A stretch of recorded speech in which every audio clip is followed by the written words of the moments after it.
بابا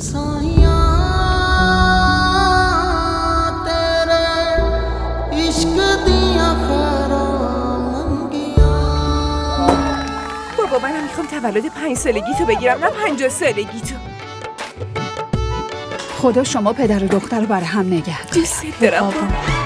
بعدش هم تا حالا برات کرم بود یه دفعه شد شازده. من که از روی بدجنسی و لجبازی بهش نگفتم که، فقط چون همش داره کتاب میخونه گفتم گوشیمو پس بده. به جون مادرم من خبر ندارم.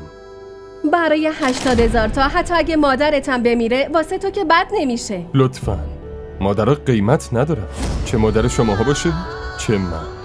همشون نشستن دارن با هم عکساتو نگاه میکنن. چی؟